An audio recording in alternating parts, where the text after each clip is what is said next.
¿Será? A lo mejor. A lo mejor sí. O a lo mejor no.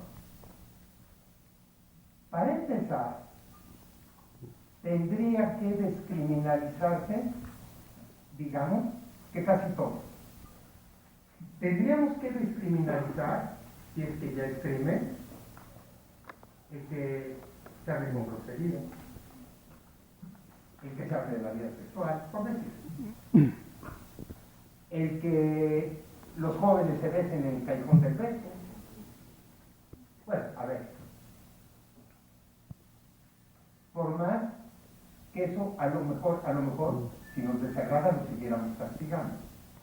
¿A ustedes les gusta mucho besarse en el callejón del beso? Venga, para que durante 24 horas se besen sin parar y para que entonces queden escarmentados. En la Ciudad de México, es delito grave la conducta absolutamente reprobable, por supuesto, de un majadero de la Sustán que en un vagón del metro toca a una mujer. Acoso sexual en lugar de cerrado. Para que a ese majadero, sorprendido en flagrancia, se le detenga, se le aprisione, se le enjuicie, se le condene, y después de unos años salga de la prisión transformado de tocador en violador, en secuestrador, en homicida, en narcotraficante. No, a lo mejor pudiéramos descriminalizar eso, aunque lo siguiéramos castigando. Ah, ¿te gusta tocar? Ven para acá. Durante 36 horas y en este cuartito te van a estar tocando.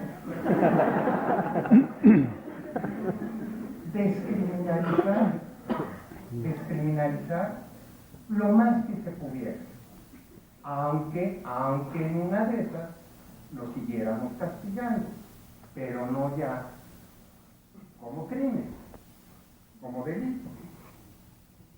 Y para que entonces dejáramos como delito lo que sí de verdad tuviera que seguir siendo delito.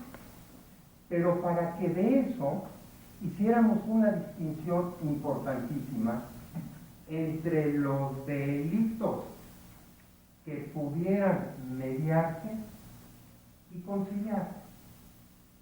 Hay una averiguación previa, bueno, ahora una carpeta de investigación, hay un proceso, un juicio, digamos, un procedimiento judicial. Vamos a suspender.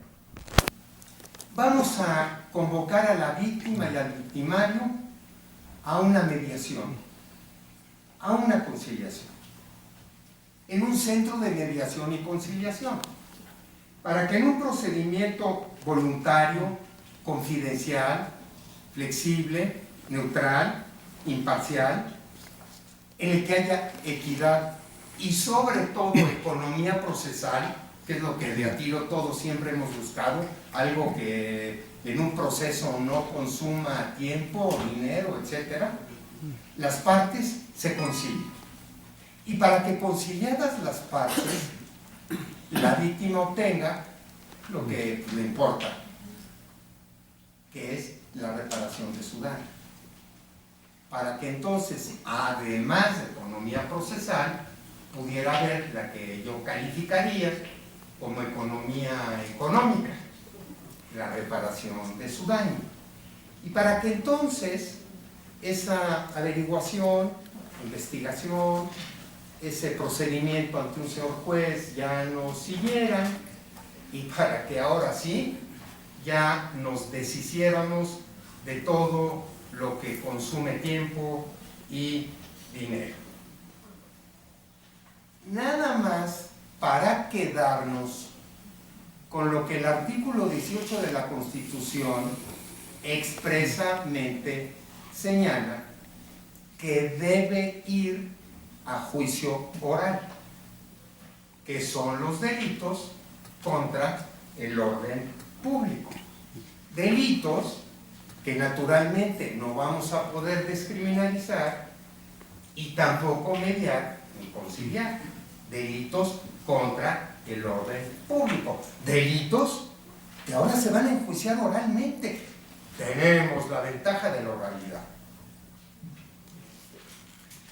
Yo trato de recordar si en mis 46 años de abogado defensor he defendido un juicio silenciosamente. No, en todos ha habido oralidad. El señor policía habla, los testigos hablan, el señor agente del Ministerio Público habla, los peritos hablan, el señor juez habla y el defensor habla más. No, pero ahora de a tiro va a haber más oralidad. Pero además, los juicios van a ser públicos. Va a haber publicidad. Y entonces yo me pregunto también si en mis 46 años de defensor he defendido alguna vez un juicio secreto. No. A veces mis juicios han sido tan públicos que yo no hubiera querido. O no ha ido el público. Porque es el Mundial del Fútbol, por decir. No, pero ahora sí van a ser públicos. Seguramente, no, supongo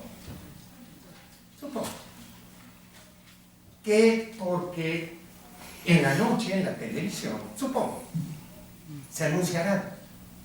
Mañana, a las 11 horas, juicio de fulano contra sutano, señor juez tal es el que presidirá, tal juzgado, a tal hora, y para que sí de verdad, haya un incentivo, se agregue entrada gratis. Los juicios van a ser públicos. Pero además en esos juicios va a haber contradicción.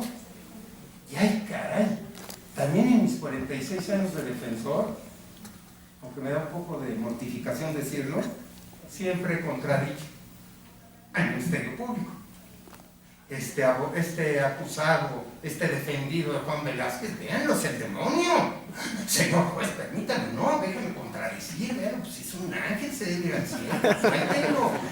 No, pero ahora, en tanto el desahogo de las pruebas, va a haber contradicción. Perfecto, vamos a tener ya nuestros juicios orales en materia penal, orales, públicos y contradictorios.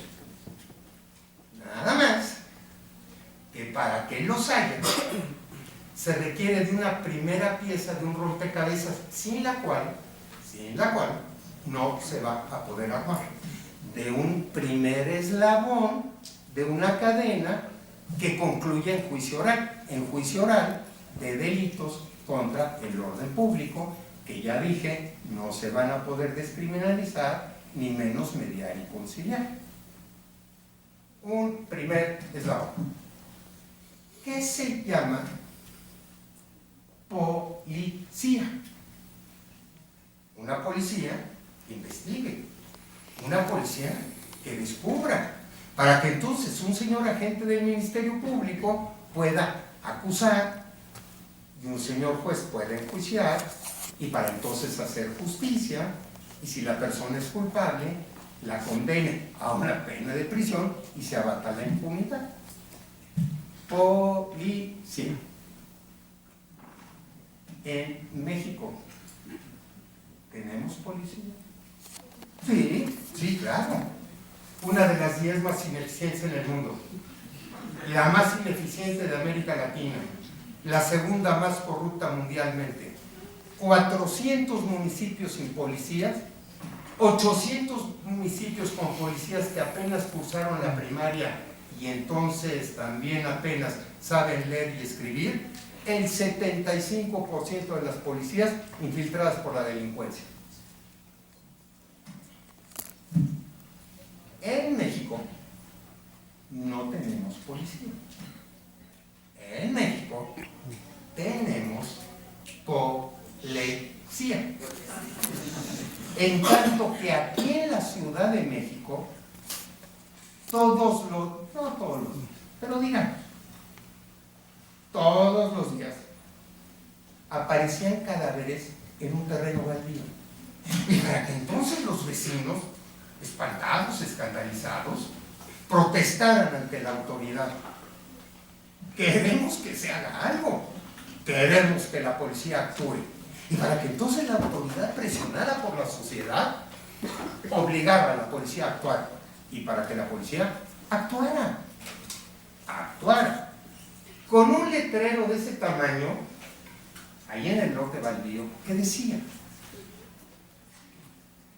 se prohíbe tirar basura y arrojar cadáveres. Pero y para que se viera que esta historia era de aquí o cierta, se anunciaba el castigo: ¡multa! Bueno, pero ¿y quién me está espantando de esta manera?, diría el tirador de cadáveres. La policía. Hace unos meses, un señor policía bancario en un centro comercial encontró una bolsa de mujer, bolso de mano, sería, con 45,000 pesos, que seguramente serán el sueldo, habría sido el sueldo del señor policía de un año. El señor policía devolvió la bolsa. Y para que al día siguiente en los periódicos de la Ciudad de México, en la primera plana y a 8 columnas, apareciera, no que si mataron a Osama Bin Laden, o de que si la guerra en Siria, o de que si ya... No. Policía devuelve dinero. La foto del señor policía, lo entrevistaron, y para que dijera: sí lo devolví, pero para mi desgracia, porque ahora todos mis compañeros me reclaman por ese mal ejemplo. Primero policía, y luego salas de juicios orales.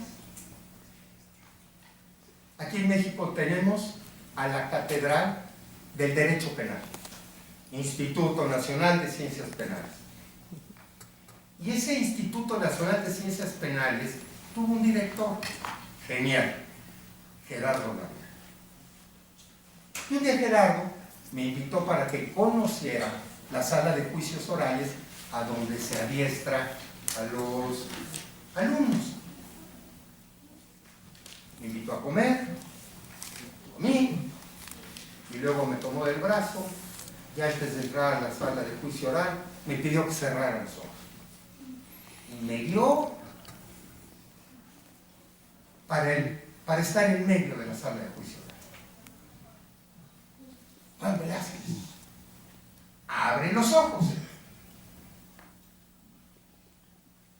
Juan Velázquez, ¿qué te parece esta sala de juicio oral?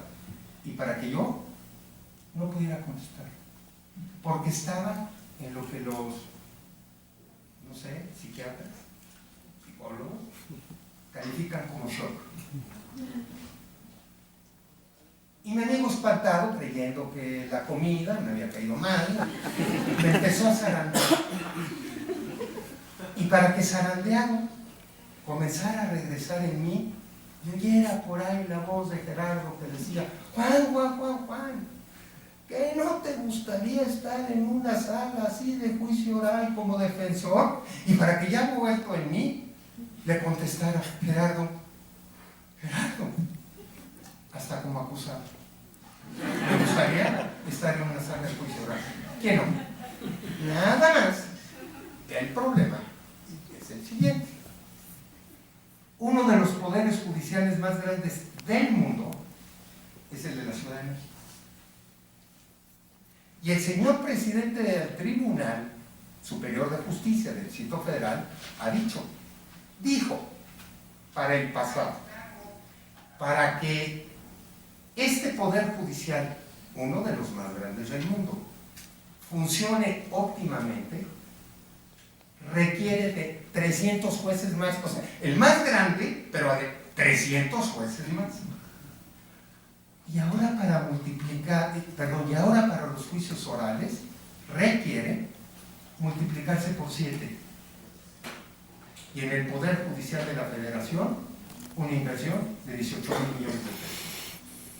¿Cuándo? Vale la pena recordar que esta historia de los juicios orales en el 2008, cuando la reforma constitucional, el mundo, México, vivían en jauja.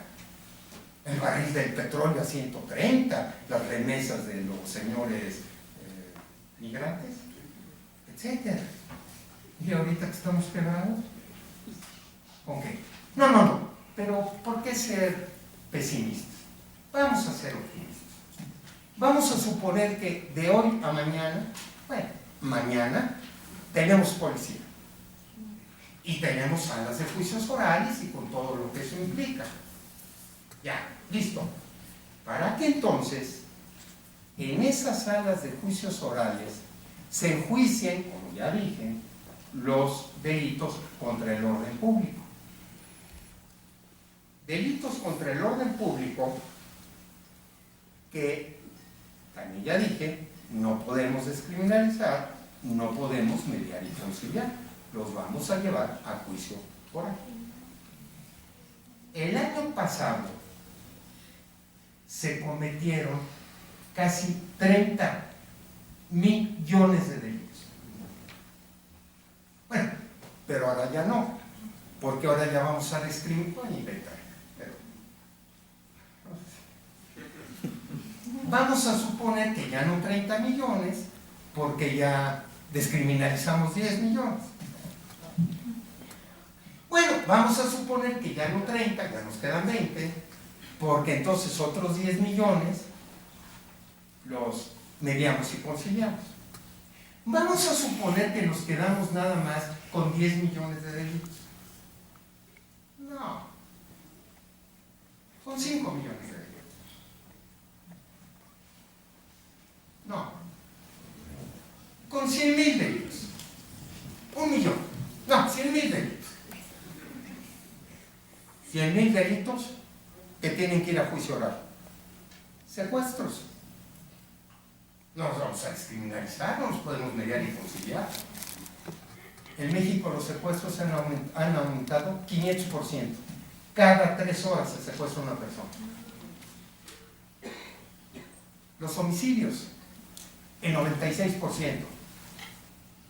250,000 homicidios. Violaciones, cada 4 minutos se viola una mujer. Robos con violencia, delitos contra la salud, y etcétera, etcétera, etcétera. Que ahora sí la policía va a investigar y descubrir. El Ministerio Público va a acusar, el juez va a enjuiciar. Bueno, ya dije que no millones. Cientos de miles. No. Decenas de miles. Decenas de miles que se van a regir por los principios de la continuidad, de la concentración y de la inmediación. Quiere decir que ya los juicios no van a ser como antes. No van a ser como antes de una audiencia hoy, otra en una semana, otra en 2 meses, otra en 6 meses, y así 2 años. No. Ahora, de principio a fin, van a ser concentrados, continuos y con la presencia del señor juez. Nada más que ahí yo me pregunto, ¿cuántos juicios orales va a poder desahogar un juzgado?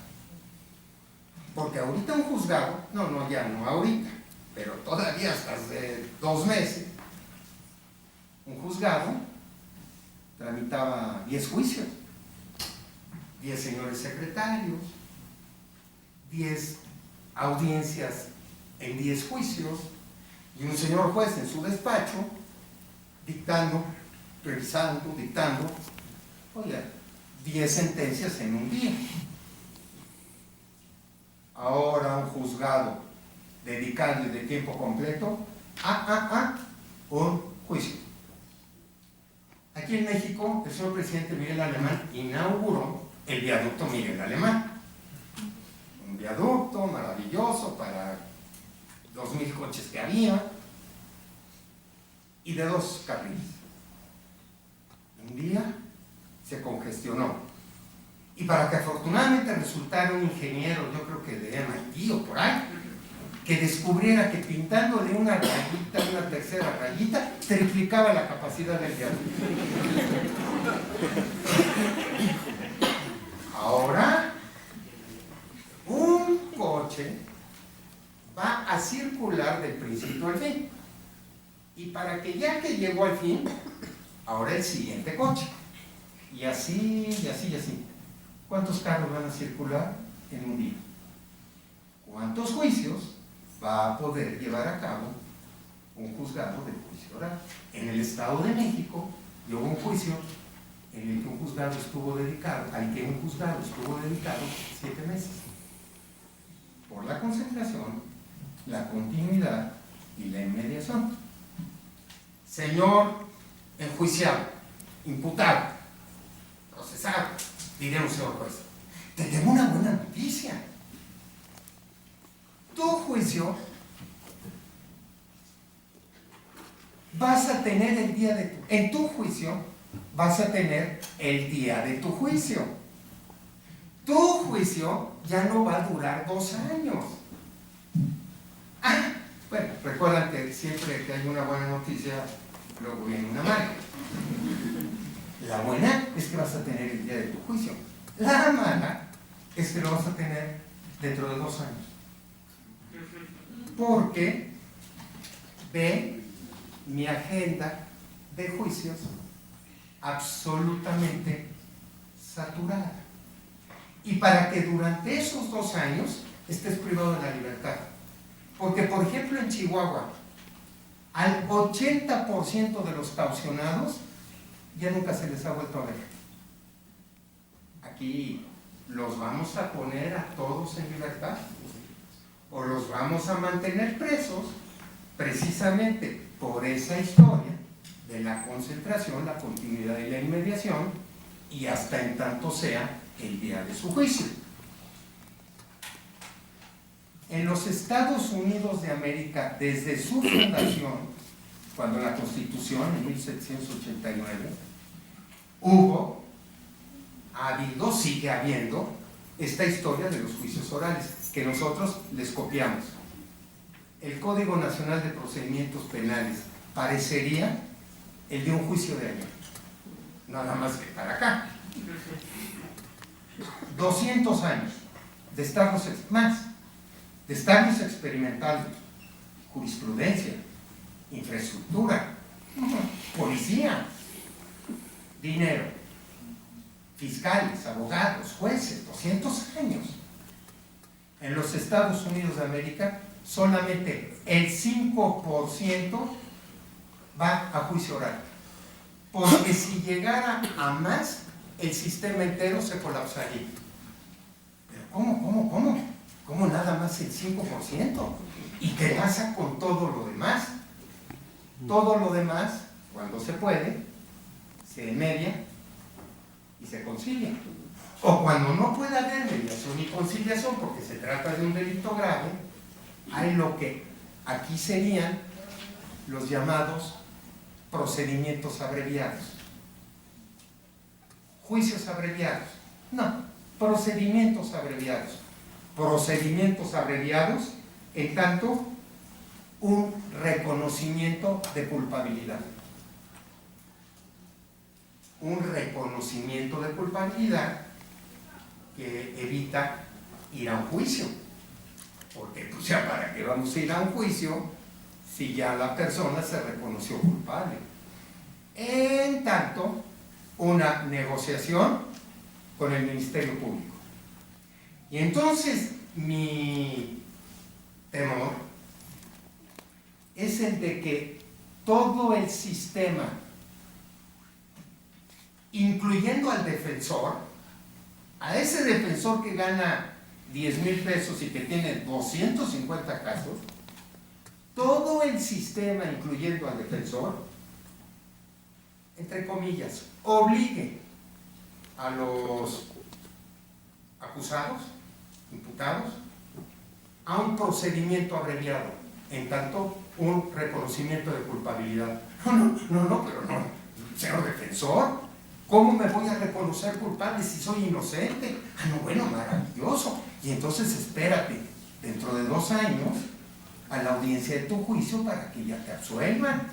Mientras tanto, privado de tu libertad. En los Estados Unidos, la válvula de escape es la de que esos necios,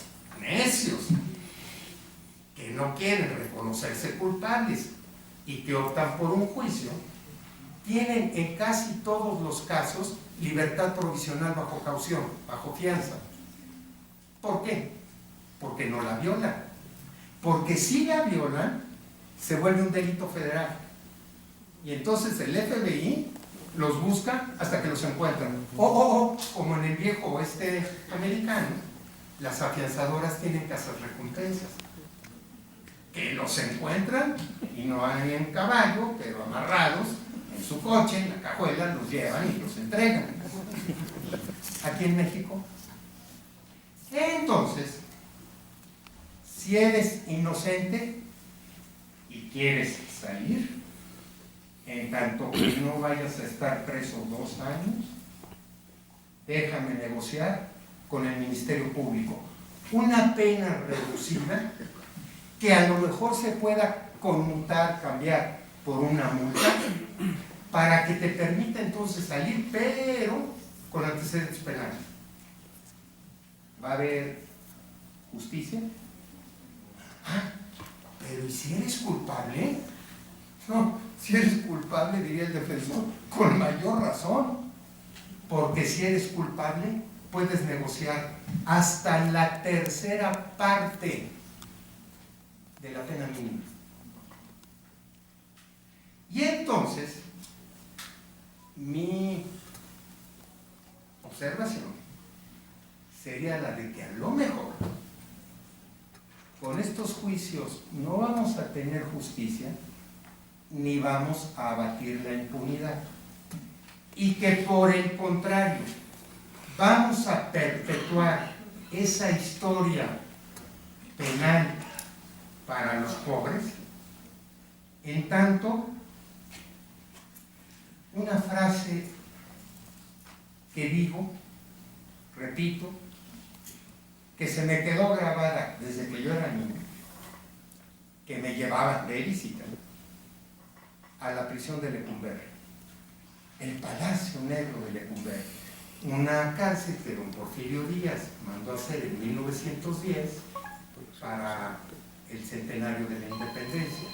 Copia de una de París que todavía existe, la prisión de la Santé, un palacio negro, era una prisión, de Lecumberri, porque estaba en la calle de Lecumberri, que era el nombre de un arquitecto.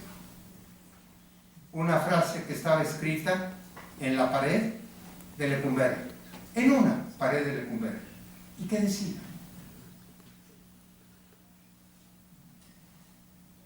En este lugar maldito, donde reina la tristeza, no se castiga el delito, se castiga la pobreza.